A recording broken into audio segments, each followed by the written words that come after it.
Hey, you rocket! Aqui é Matheus Ferraro, eu sou professor de inglês.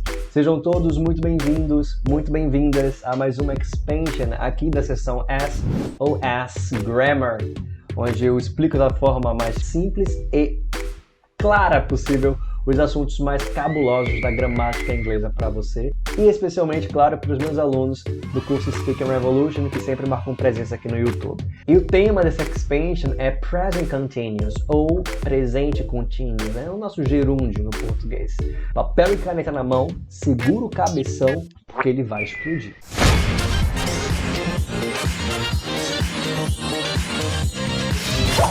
Pois é, o que é o Present Continuous? São ações, que são verbos, né? Verbo, ação é a mesma coisa. Ações temporárias que começaram e ainda podem estar acontecendo, muitas vezes, no presente momento. Olha aqui, ó. I am teaching English, né? Eu estou ensinando inglês. You are learning right now. Você está aprendendo agora. She is learning Spanish. Ela está aprendendo espanhol, não necessariamente agora, né? Mas atualmente é algo que ela está fazendo, né? Aprendendo espanhol. Qual a estrutura para o present continuous? Bom, a gente primeiro vai sempre utilizar o sujeito, em seguida o verb to be correspondente para aquele sujeito, ou pronome sujeito, e em seguida o verbo principal com a terminação em ing. Se você tem dúvida ainda sobre o verb to be, eu tenho uma aula no meu canal do YouTube explicando sobre isso. Então coloca assim no YouTube, se põe Moisés Ferraro, verb to be, e assiste lá a aula que eu falo sobre o verb to be, tá bom? Então tá, a estrutura sempre vai ser sujeito, o verb to be correspondente e o verbo principal com ing. Então o verbo principal nessa primeira frase aqui, no primeiro exemplo, é to teach, que é o verbo ensinar. Então, ó, I am teaching English. Eu estou ensinando inglês. É algo que eu estou fazendo no momento. I é o sujeito ou o pronome sujeito. Am é o verbo to be correspondente para I, ou seja, só pode ser usado am quando a gente estiver usando I na frase, né? Então, I am, eu estou. O verbo principal, teach, ele vem com ing no final, então fica teaching, né? E em seguida o restante da frase. I am teaching English. Eu estou ensinando inglês. Segundo exemplo, o verbo agora é to learn, aprender. Então nós temos a mesma estrutura. You are learning right now. Você está aprendendo agora, né? Agora mesmo. You are learning right now. Aqui nós temos o sujeito, you, depois o verbo to be correspondente para o pronome pessoal you, que só pode ser usado are, não pode colocar nem is, muito menos am para you, é are, tá? E o verbo principal em ing, learning, right now, que é o restante da frase, né? Próximo exemplo também a gente tem o verbo to learn, mas aqui já muda o pronome, né? Já muda o sujeito, o pronome pessoal. Agora é she, então o verbo to be para she sempre vai ser is. Então, she is learning Spanish, né? Sujeito, mais o verbo to be, mais o verbo principal em ing. Ela está aprendendo espanhol. She is learning Spanish. Beleza? Moisés, o present continuous também pode ser usado para o futuro? Sim, apenas quando esse futuro estiver certo de acontecer, tá? Quando você sabe que aquela ação vai acontecer no futuro, é certo que aquilo vai acontecer, você pode usar sim o present continuous, né, o nosso gerúndio, para esses casos, né? E então temos assim, ó, a primeira frase, letra A. I am going to like this video in the end. Né? Eu vou curtir esse vídeo no final, né? Porque é um futuro que eu tenho certeza que você vai fazer. Você vai curtir esse vídeo no final. Então, eu tenho certeza que isso vai acontecer. Eu posso usar também o present continuous para isso. Para falar de um futuro, mas é um futuro que eu sei que vai acontecer. Tem muitas chances de acontecer. Letra B. We are having a very important class tomorrow. A gente vai ter uma aula muito importante amanhã. Se a gente fosse traduzir ao pé da letra essa frase aqui, a letra B, seria assim, nós estamos tendo uma aula muito importante amanhã. Né? Mas como é um futuro que eu sei que vai acontecer, eu posso usar o present continuous. We are having a very important class tomorrow. Daí a tradução fica, nós vamos ter uma aula muito importante amanhã. E letra C, nós temos At 8, Paul's meeting me for a coffee at Starbucks. Às 8, o Paulo vai me encontrar para um café no Starbucks. Beleza? Moisés, como faço perguntas usando o present continuous, né? Agora a nossa forma é interrogativa, né? As perguntas com o present continuous. A estrutura é a seguinte, a gente vai colocar o verb to be na frente, sempre, certo? O verb to be na frente. Em seguida o sujeito e então o verbo principal com terminação em ing. A única diferença, como você já deve saber, se você assistiu a aula do verbo to be, você sabe que é regra. Quando a gente faz frase interrogativa com o verbo to be, a gente obrigatoriamente coloca ele no início da frase, né? Aqui é um present continuous, não é o simple present, porém eu estou fazendo uso do verbo to be. Então, a sua forma interrogativa leva a regra, né, do verbo to be. Bota ele na frente quando for frases interrogativas. Ó, I am teaching English. Afirmativa. Estou afirmando que eu estou ensinando inglês. Agora eu vou me questionar. Am I teaching English? Eu estou ensinando inglês? Am I teaching English? Am I teaching English? Tá? You are learning right now. Você está aprendendo agora mesmo. Você está aprendendo agora mesmo, né? Estou afirmando, é uma frase afirmativa. Interrogativa. Are you learning right now? Você está aprendendo agora mesmo? Are you learning right now? Você está aprendendo agora, nesse momento? Are you learning right now? Are you learning right now? Próxima frase. She is learning Spanish. Ela está aprendendo espanhol. Afirmativa. Agora a interrogativa. Is she learning Spanish? Veja como a entonação muda, né? Is she learning Spanish? Ela está aprendendo espanhol? Is she learning Spanish? Moisés, como ficam as frases negativas com o present continuous? Bom, a gente vai colocar o sujeito mais o verbo to be, em seguida o not e então o verbo principal em ing. A gente agora só vai acrescentar o not. Ó, I am not teaching French. Eu não estou ensinando francês. You're not learning right now. Você não está aprendendo agora mesmo. You're not learning right now.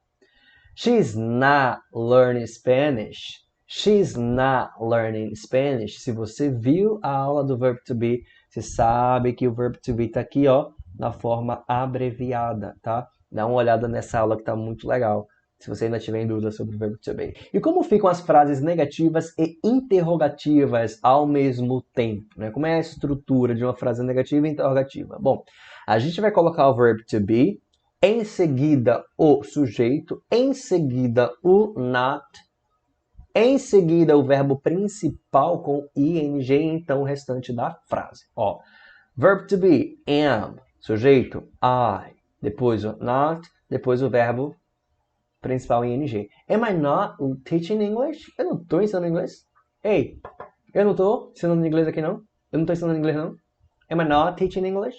Am I not teaching English? Tá? E olha, isso aqui é uma estrutura muito usada no português. A gente faz muito esse tipo de pergunta, né? Frases interrogativas na negativa. A gente faz muito isso, muito mesmo. Ela não está esperando, não? Ei, ela não está falando com você, não? Ele não vai enviar, não? Ele não está sabendo disso? Ele não está falando, não? Frases interrogativas na negativa, né? Are you not learning right now? Você não está aprendendo agora mesmo? Is she not learning Spanish? Ela não está, gente, aprendendo espanhol. Ela não está aprendendo espanhol? Is she not learning Spanish?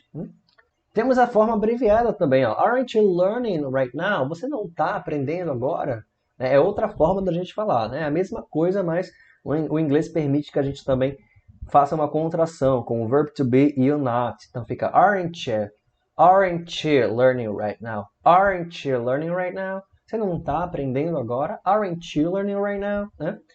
Isn't she learning Spanish? Ela não está aprendendo espanhol? Isn't she learning Spanish? Am I not teaching English? Am I not teaching English? Eu não estou ensinando inglês, gente. Eu não estou ensinando inglês.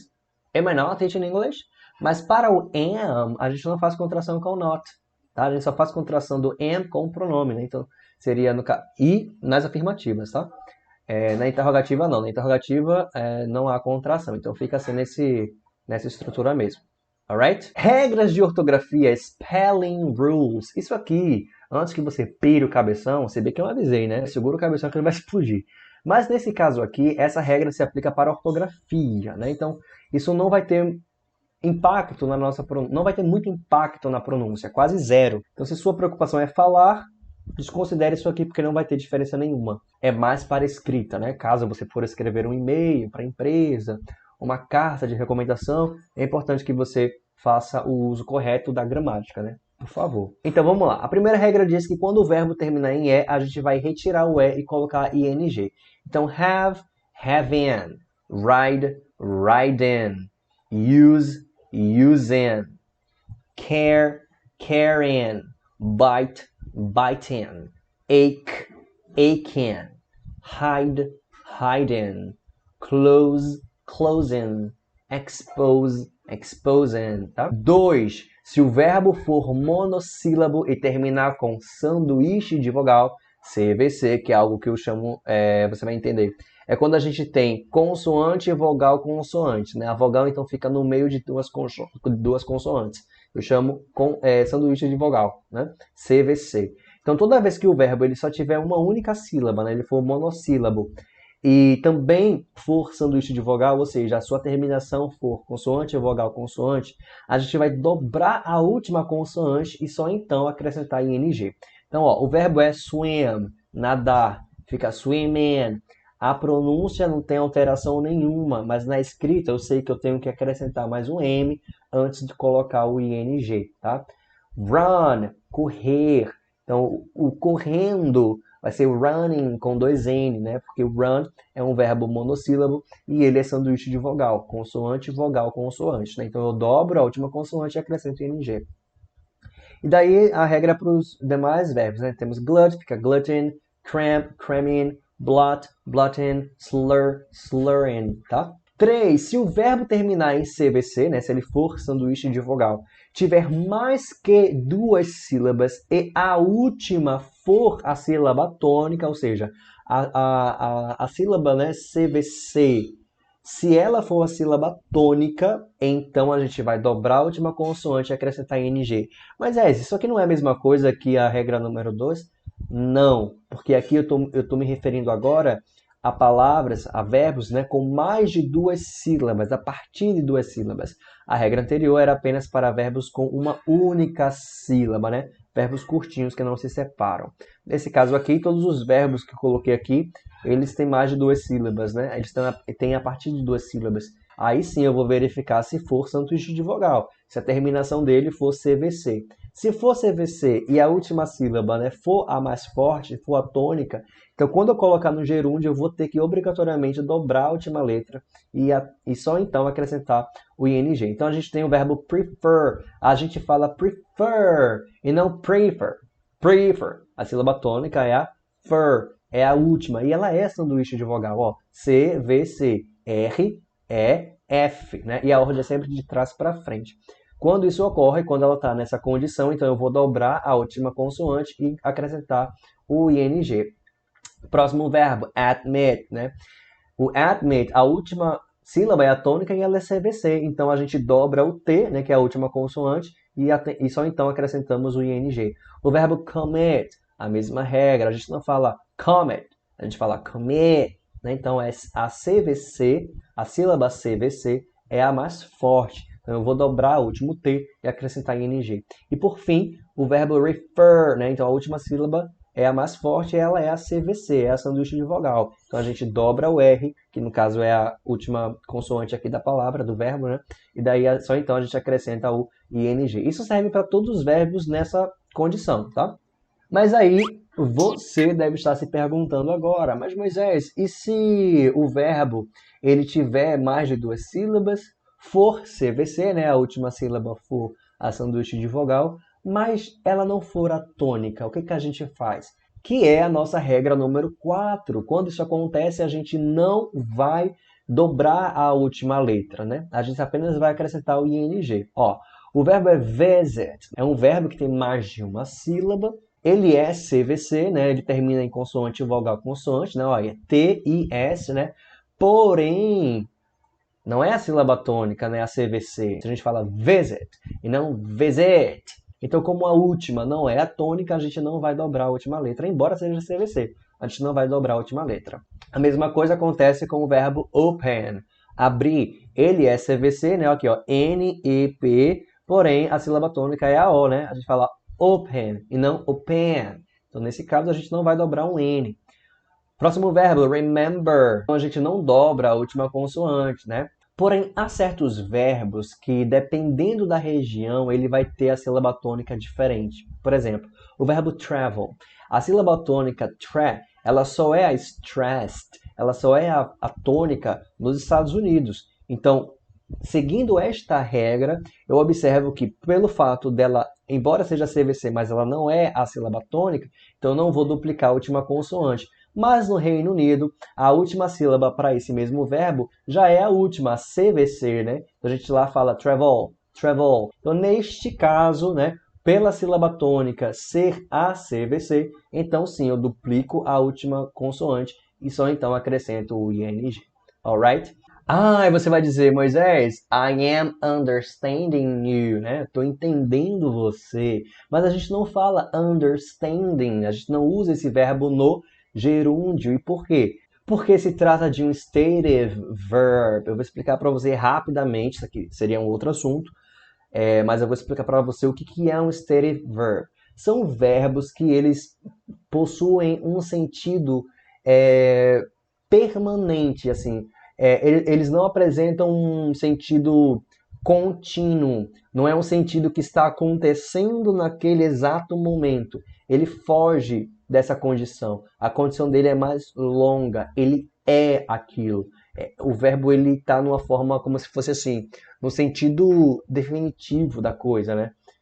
Permanente. E o verbo to understand, né, o verbo entender, ele é considerado um stative verb. É por isso que a gente não pode jamais falar I am understanding you. Tipo, eu estou entendendo você. A gente não fala assim, a gente fala I understand you. Como se fosse o presente mesmo, né? Eu entendo você. É assim que a gente fala. Eu entendo você. E daí eu coloquei aqui a maioria dos stative verbs que a gente tem que se ligar. Presta atenção. Nós temos agree, concordar, believe, acreditar ou crer, doubt, duvidar, guess, adivinhar, imagine, imaginar, know, conhecer, mean, significar, recognize, reconhecer, remember, lembrar, suspect, suspeitar, think, achar ou pensar. Quando esses verbos eles estiverem num contexto de pensamentos ou opiniões, eles são considerados stative verbs e por essa razão eles não vão para o gerúndio, mesmo você se referindo a uma ação que está contínua naquele presente. É uma ação que está acontecendo naquele momento. Eles não vão para o gerúndio, eles não recebem NG porque eles são stative verbs se estiverem no contexto de pensamentos e opiniões, tá? A mesma coisa acontece com os verbos dislike, hate, né? Dislike, não gostar, né? Hate, odiar, like, gostar, love, amar, prefer, preferir, want, querer, wish, desejar. Quando esses verbos eles estão no contexto de sentimento e emoções, eles também não vão para o gerúndio. Por exemplo, a gente jamais fala I am liking you. Tipo, eu estou gostando de você. Like é o gostar. Gerúndio seria liking, né, com o ing no final. Mas aí a gente não fala no present continuous, porque o like nessa frase está no contexto de sentimentos ou emoções. Eu estou gostando de você. Então a gente não fala I am liking you. A gente fala como um sentido estático da coisa, né, permanente. I like you. Eu gosto de você. É assim que a gente fala, tá? Aí você pode perguntar, mas tem uma propaganda da McDonald's que é I'm loving it. Tipo, eu tô amando isso, né? Que a tradução no Brasil do slogan ficaria amo muito tudo isso, né? Mas em inglês é I'm loving it. É como se o love... não, né? O love nesse slogan tá com o gerúndio. Mesmo dando essa ideia de emoção, né? Tipo, eu tô amando isso, né? Tudo isso. Mas aí a gente pode considerar como uma licença poética, né? Isso foge da regra gramatical, porém é usado no contexto de marca, enfim, então é permitido, mas gramaticalmente a gente sabe que está errado e normalmente as pessoas não falam assim no dia a dia, né? Os outros verbos, appear, aparecer, be, ser ou estar, feel, sentir, hear, ouvir, look, olhar, see, enxergar, Sam, parecer. Smell, sentir, né? Cheiros, cheirar. Taste, paladar, né? A gente sentiu paladar. Taste, taste. E understand, entender. Quando esses verbos estão no contexto de sentidos e percepções, eu entendo, eu compreendo, estou tendo uma percepção que eu estou compreendendo algo, que eu estou entendendo, né? Ou então tendo uma perspectiva, né? Ou o parecer, o look, o see, se refere a sentidos, né? Olhar, taste. Quando eles estão no contexto de sentidos ou percepções, eles não vão para o gerúndio, tá? Posse e medições. Quando esses verbos belong, pertencer, have, ter, measure, medir, own, possuir, né, de propriedade, de você ser o dono de algo. Possess, né, possuir. Ou weigh, né, de pesar.